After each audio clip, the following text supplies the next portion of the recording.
अब देखते हैं थोड़ी देर चौथे चरण में जो महाभारत का युद्ध हुआ है, कुरुक्षेत्र के मैदान में 18 दिन में 18 अक्षौहिणी सेना मारी गई थी। और ये महाभारत का जो युद्ध हुआ था गैरों के बीच में नहीं बल्कि सगे भाइयों के बीच में हुआ था। सगे भाइयों के बीच में हुआ था। कौरवपति जो दुर्योधन है वो हमेशा यही सोचता रहता है, हे भगवान कौन सा वो समय आए जब हमें पांडवों का विनाश होते हुए देखे, कौन सी वो घड़ी आए जो हम पांडवों का विनाश होते हुए देखें, इन्हें हम नीचा करके दिखाएं।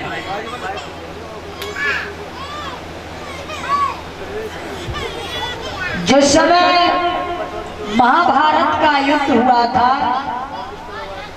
उस समय भगवान कन्हैया की उम्र 83 साल की थी और अर्जुन की उम्र थी 65 साल की। जब महाभारत का युद्ध हुआ था उस समय 18 साल भगवान कन्हैया बड़े अर्जुन से। जब महाभारत का युद्ध हुआ है और ये युद्ध एक जरा सी गलती के कारण हुआ है, एक छोटी सी भूल के कारण हुआ है। वो छोटी सी भूल मैया द्रौपदी से हुई थी।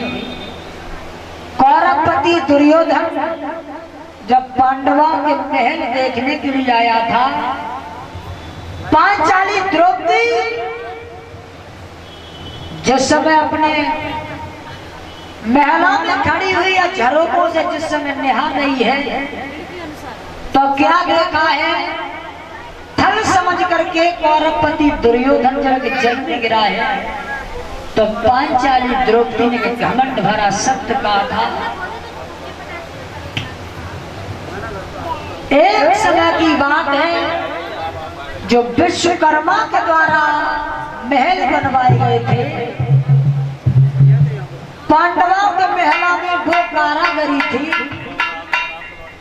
जहां दीवार का भ्रम होता था वहां पर बहुत सुंदर दरवाजा बना हुआ था। जहां दरवाजे का भ्रम होता था वहां पर दीवार बनी हुई थी। जहां पर थल दिखाई पड़ता था वहां पर जल भरा हुआ था और जहां पर जल भरा हुआ था वहां पर थल बना हुआ है। एक समय कौरवपति दुर्योधन चला है कि चलो हम भी देखेंगे पांडवों के जो महल है वो महल कैसे महल है। चला है कौरवपति दुर्योधन। आहा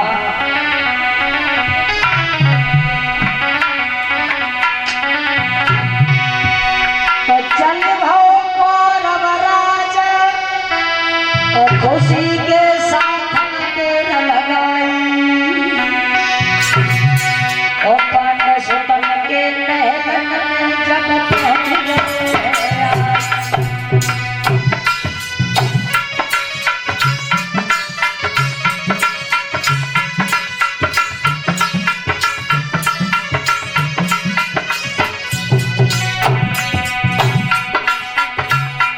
चला है कौरवपति दुर्योधन देखी सुंदर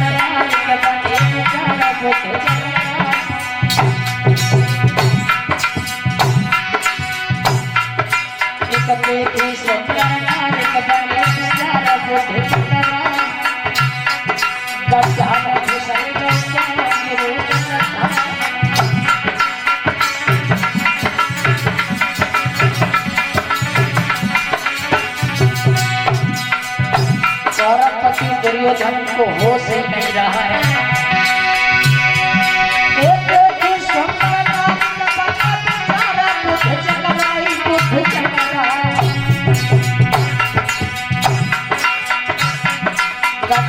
फिसल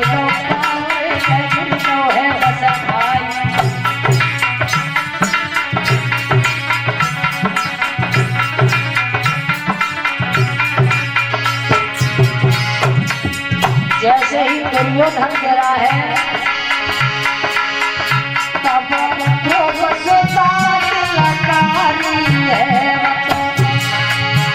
अरे हंस गई ठट्टा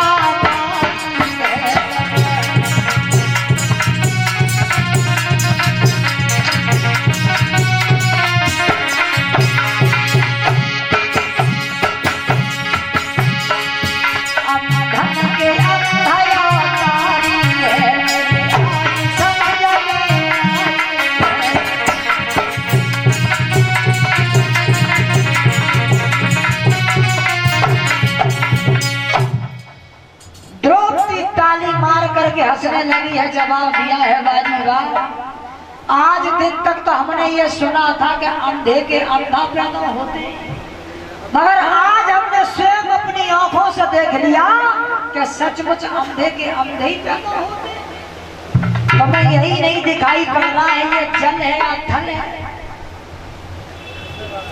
कौरवपति दुर्योधन उठ करके खड़ा हो गया है। जवाब दिया है पांचाली द्रौपदी अरे पांचाली द्रौपदी तुम घमंड में इतना भूल गई हो जो बड़ों का सम्मान करना ही भूल गई। अरे द्रौपदी घमंड में इतना भूल गई जो मर्यादा की सारी दीवारें भूल गई।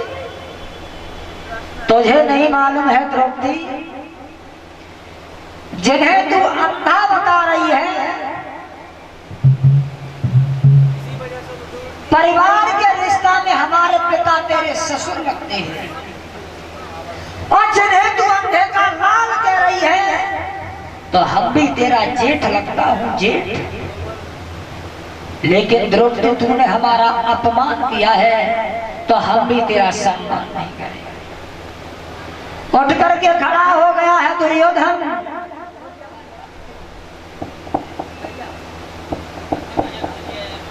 उठ के खड़ा हो गया है। जवाब दिया है सुना पांचाली द्रौपदी तो द्रौपदी हो समय तू आजा अति शीघ्र भक्त बोएगा ये रंग भंग हो जाएगा यार हंसना तुझे रुलाएगा।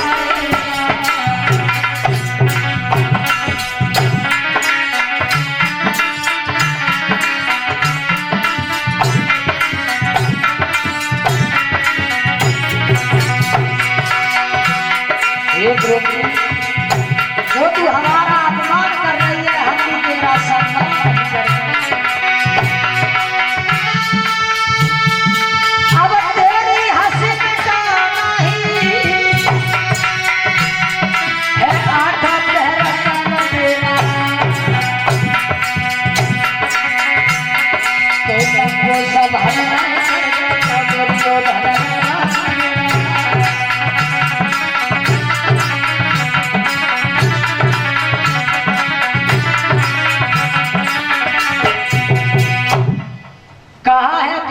तुझे हमने भरी सभा में नगिन न कर दिया तो हम भी अंधे का लाल नहीं हूं। पाए पटकता हुआ चला है दुर्योधन।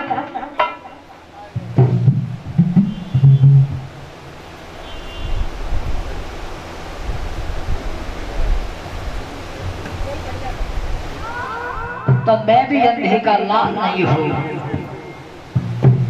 पैरों को पटकता हुआ गया है और जैसे ही दरबार में पहुंचा है मामा शकुनी खड़ा हो गया। जवाब दिया है कहिए भांजे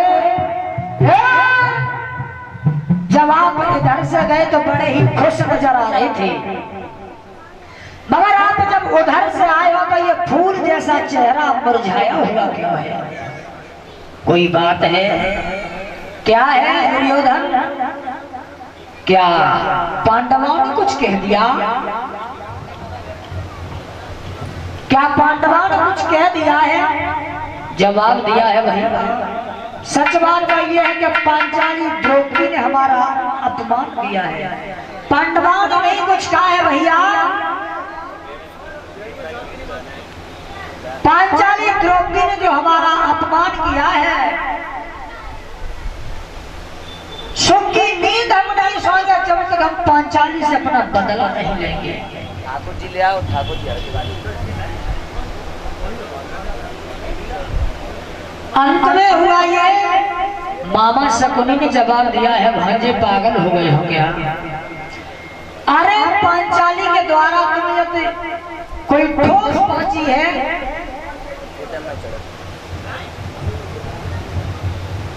जो ठेस तुम्हारे पहुंची है तो चिंता न करो भांजे, पांचाली द्रौपदी से हम तुम्हें बदला अवश्य दिलवा देंगे। कहा है सुना भांजे, पांच पांडव से तो द्रौपदी को यहाँ हस्तिनापुर में बुलवा लीजिए और हम जुआ का खेल खेलेंगे। समस्त नगरवासियों को सूचित किया जाता है, हमारे पूजनीय गुरुदेव जी मंच आसीन हो चुके हैं। सभी भक्तों से हमारा निवेदन है, सभी भक्त भारी से भारी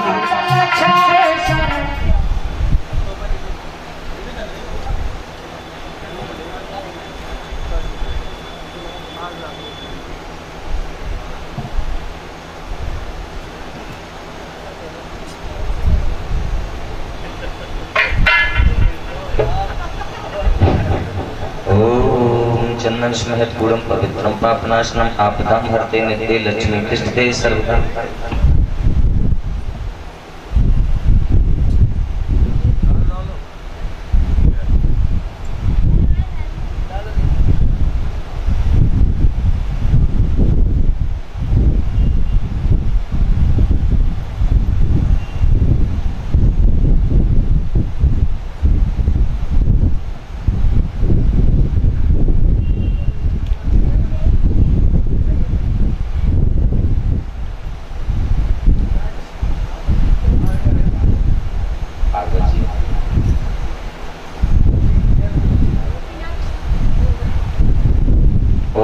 सच्चिदानंद रूपाय विशुद्धपत्यादित्वे तापत्रय विनाशाय श्री कृष्णाय वयं नमः। बोलिए श्रीमद् भागवत महापुराण की।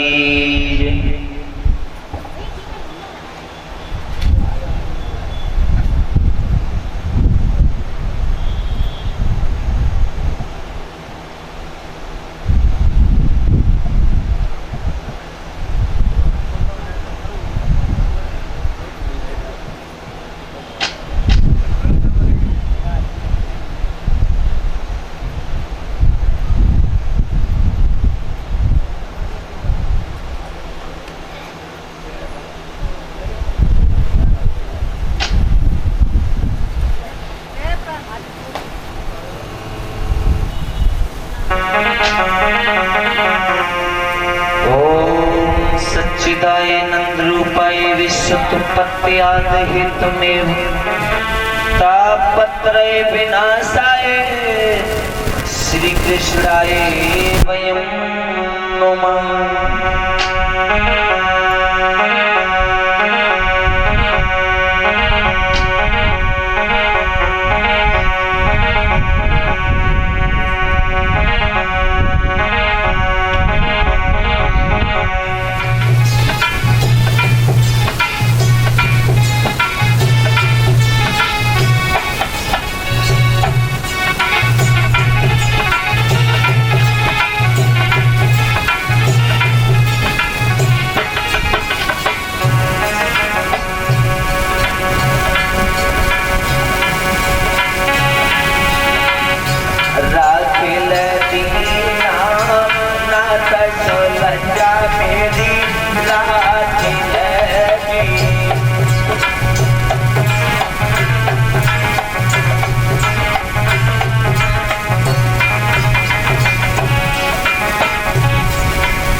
मैया द्रौपदी का चीज बिगड़ा था। दुर्योधन ने दुशासन को आज्ञा दी, आप चीर खींचो। पांचों पांडवों की गर्दन नीचे थी, पितामह भीष्म की भी गर्दन नीचे थी। तब मैया द्रौपदी ने भगवान को याद किया, हमारे प्रभु नंगे पैर दौड़े चले आए। कब आए? जब तक मैया द्रौपदी साड़ी अपने हाथ में पकड़े रही, हमारे प्रभु नहीं आई। मैया द्रौपदी ने साड़ी को दांतों से दबा लिया, फिर भी नहीं आए। दोनों भुजाएं ऊपर उठ गई, एक दर्दीली आवाज निकल गई, कहा कन्हैया भैया मेरी रक्षा करो। तो प्रभु नंगे पैर दौड़े चले आए, ऊंचे हाथ करके भगवान को बुलाओ, ऊंचे ऊंचे हाथ करके तालियां बजाते हुए।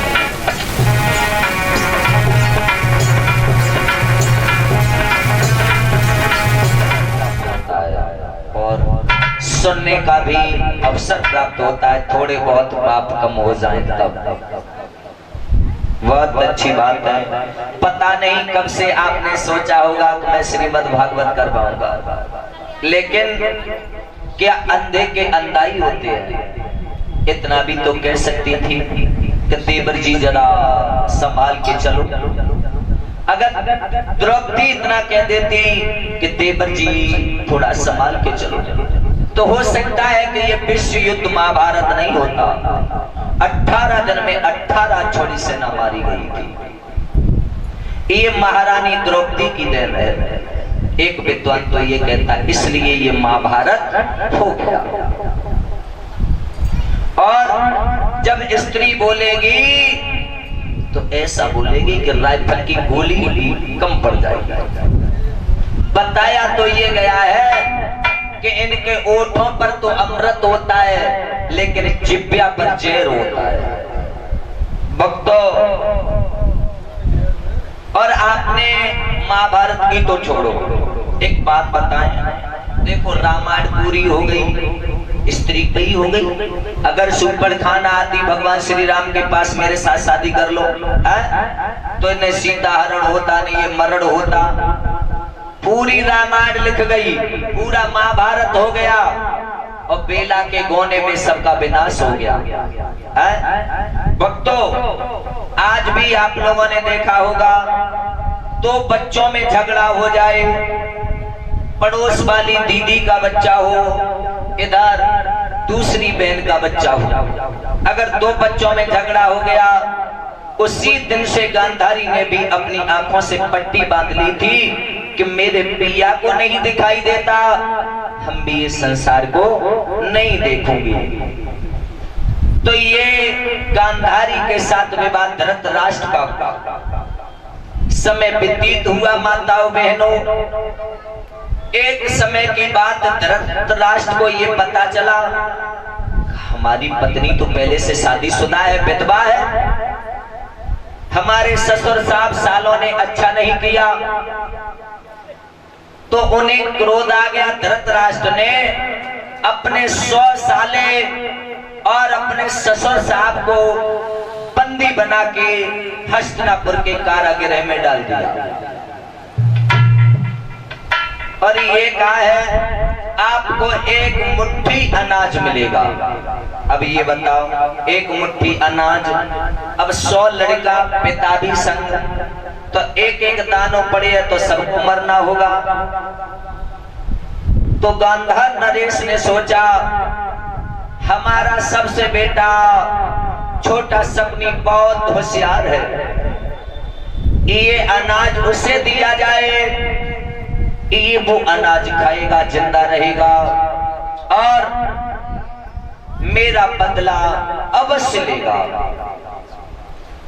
ये अनाज जो एक मुट्ठी मिलता था, ये मिलने लगा है मामा शकुनी को।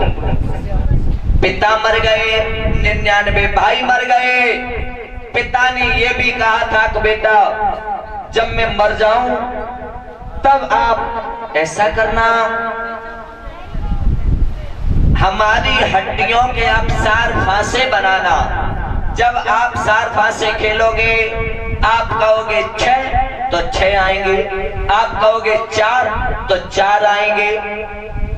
और आप लोगों ने देखा भी होगा, हमारे आपके बुजुर्ग कहते हैं बेटा मेरी अभी बात